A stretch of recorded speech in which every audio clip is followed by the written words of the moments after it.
Hello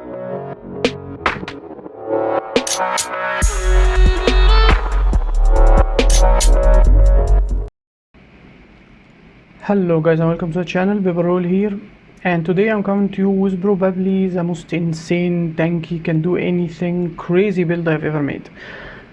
You probably already watched, and if you didn't, you can check it in the card or in the links, a video when I solo the bounty Zawadi, which I never seen anyone solo and pull it off. Like, you can survive it or whatever, but always either your damage is not enough or something like that, which was a challenge for me. Even if any one of you guys soloed it, tell me in the comments.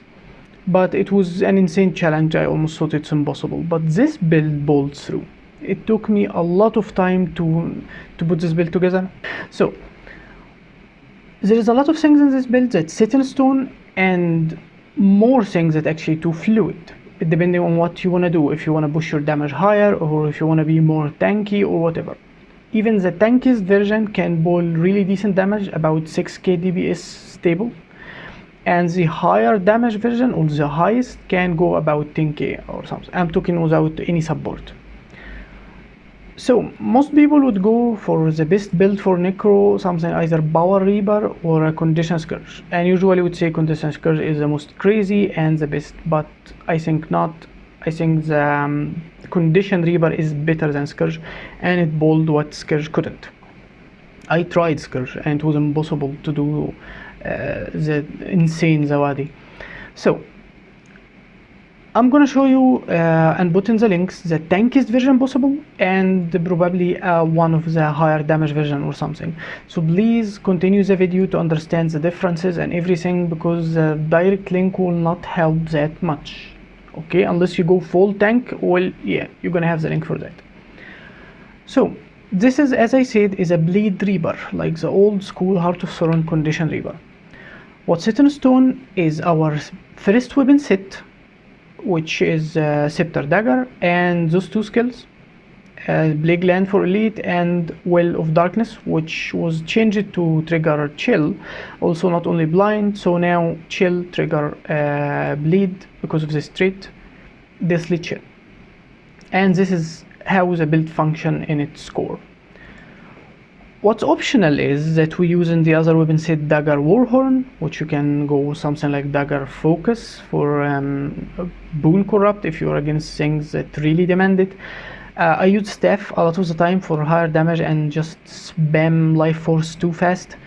So a few things. And for damage we can go with Blood is Power, but I'm gonna go to the option when I get to discussing the build itself. So let's start with equipment.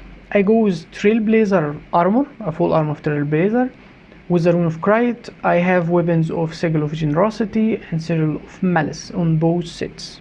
Okay, I use Trailblazer backpiece and amulet, and the accessory and rings are dire.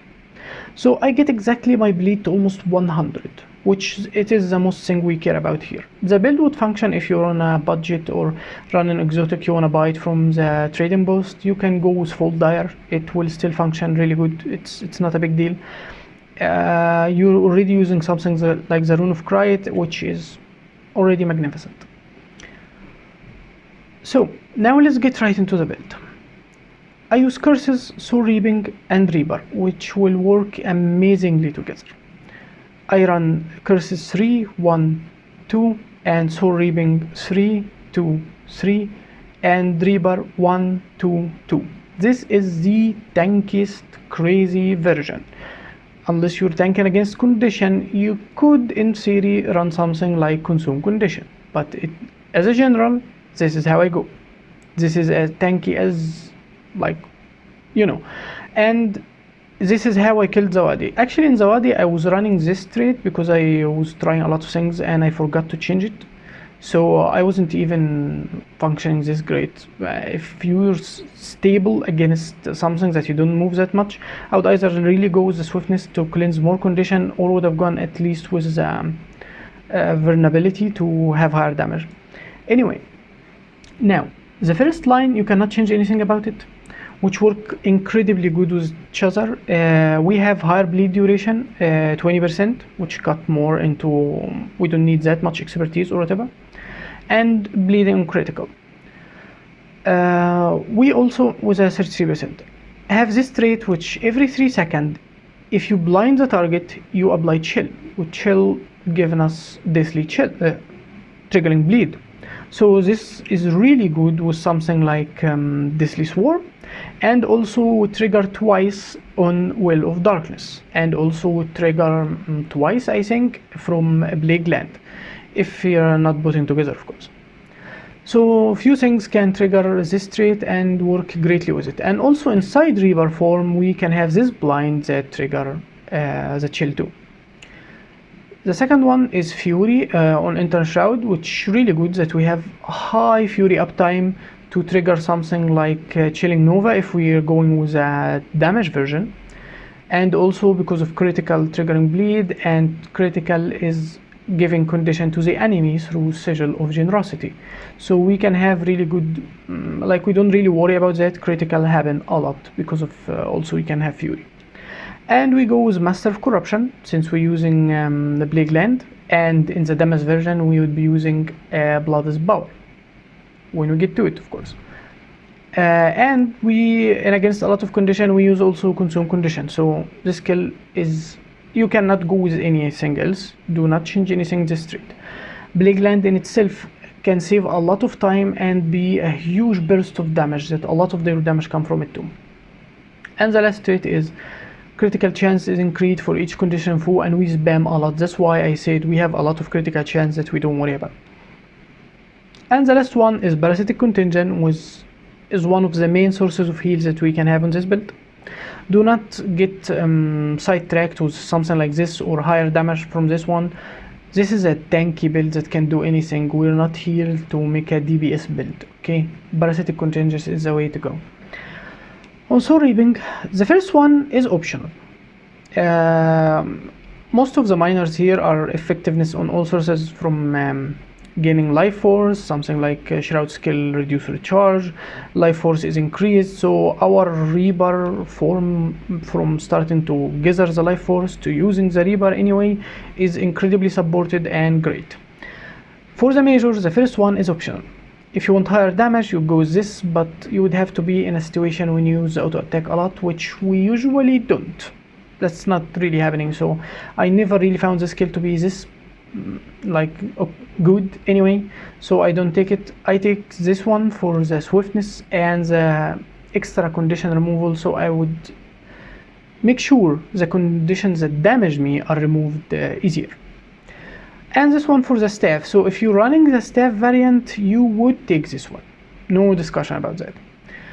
And the second trait is Fatal Persistence, which gives us higher vitality, which means higher health, and a little bit higher in the Shroud too, but giving us 20% incoming healing increase from our healing skill, from dagger 2, so it is really good. Fear giving us life force, and also being longer is pointless. I mean, we're gonna have a lot of life force and we don't care about fear, we don't even build in the damage, and this trait is power. Do not change this one. Like I said, the first one is kind of optional, but this one's not. The last one, this is the best trait, and it gives us the option to be able to camp the Shroud.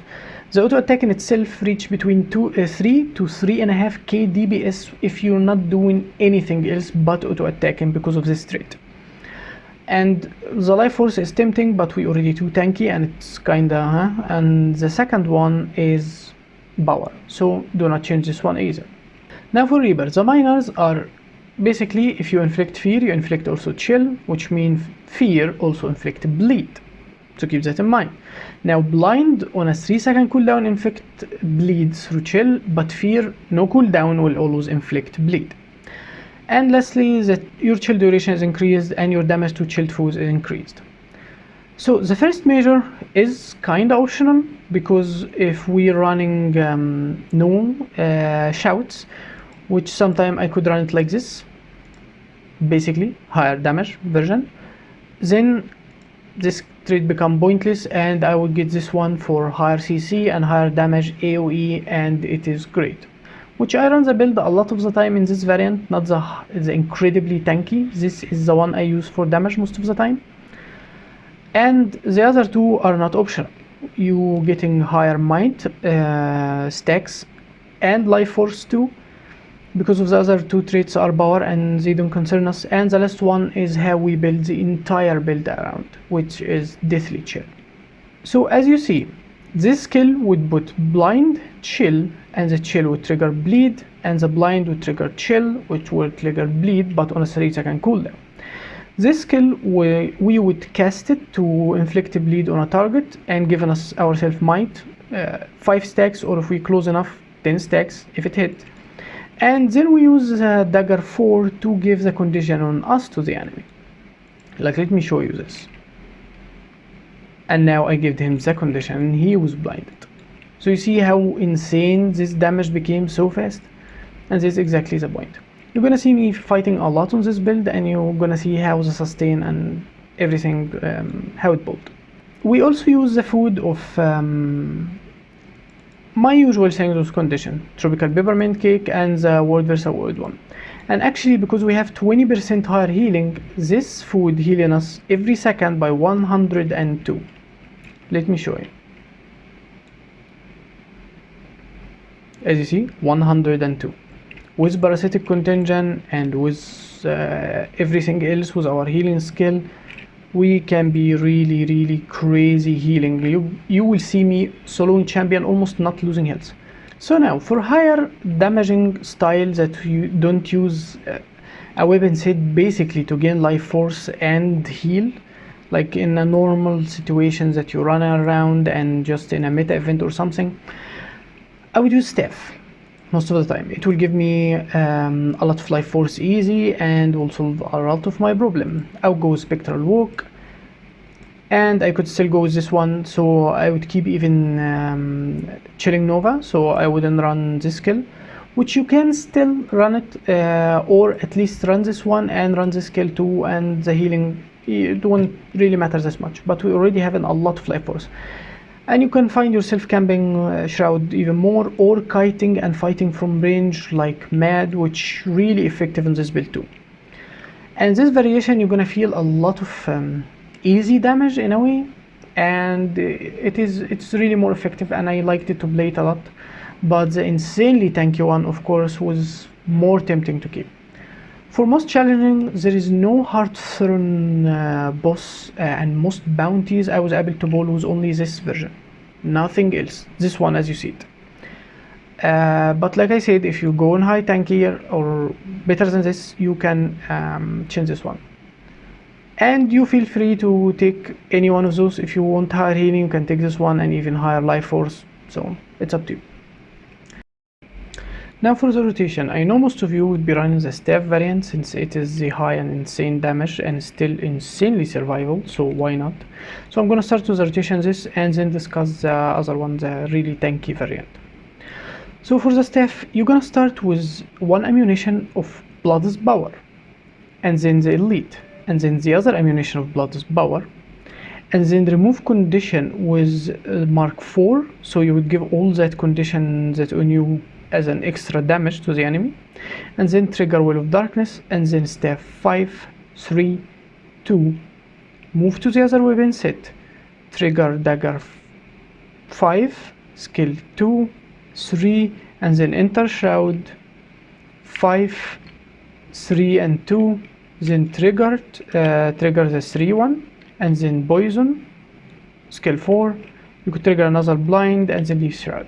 Auto attack doesn't really matter as much, and then attack with your scepter skills 5, 2, 3, and whatever came from this skill, start using it.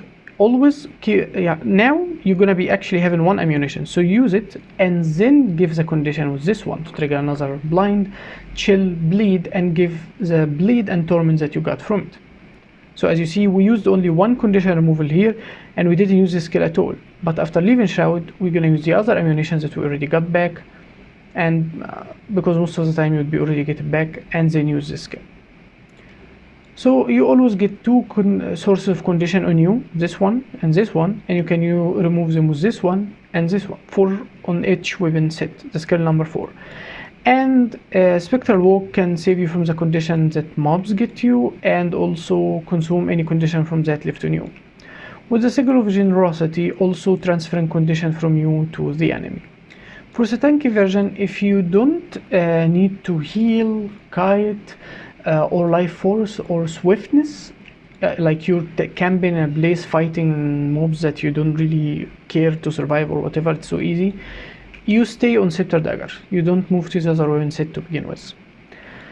And if you were running in the tanky version with a little bit higher damage, like running Blood's Power with something like Consume Condition and getting this trait, for example, then you would trigger those in the same order as we explained in the staff, and give the condition to the enemy with skill 4 on dagger, since we don't have staff. So we always gonna start on Scepter Dagger, no staff this time. And you're gonna have enough critical damage to get most of the condition on you anyway to the enemy at the start of the fight.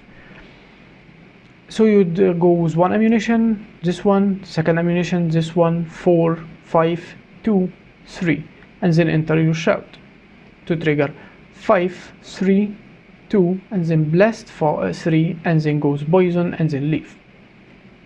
If you want to kite and use get swiftness or whatever life force, then you would go with the same order.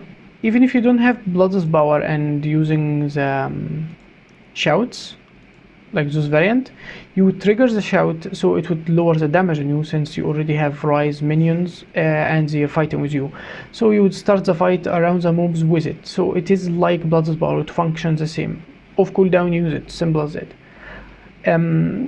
So you would, if you want to heal, like we said, you would go with the same order. You would use this skill, and before go to Shroud, you would use skill 5, 3, 2, and then break Defiance bar with this, enter Shroud, and then 5, 3, 2, and then the poison, and then blast it, get out. Skill 3 lowers the condition damage and damage on you and give you stability. So try not to blast it immediately, so you would get hit less for most of the duration it give you, which is 6 seconds, as you see here. So try not to blast it immediately, okay? So why we do this? We get this set for healing and life force to fill whatever is left for us, but we don't want to camp it since it doesn't do damage anyway. That's why we do damage with our Shroud, and we leave Shroud, and if we this skill would be probably off cooldown again. So if you want to heal, but like if you didn't get full health before you enter Shroud, and then immediately move to your damaging set again. So this is basically how this rotation work, and keep an eye on how I fight, like see how I use my skills, how I improvise whenever I need to stun break, whenever I need to heal, so you can see the build in action. So this is for the build, and it was easy to explain. It is an easy functional build anyway, and extremely easy to play with insane survivability. It was just hard to put together, probably because I'm not that smart. So I'll be seeing you next time, guys, and don't forget to like, comment, and subscribe. See you later.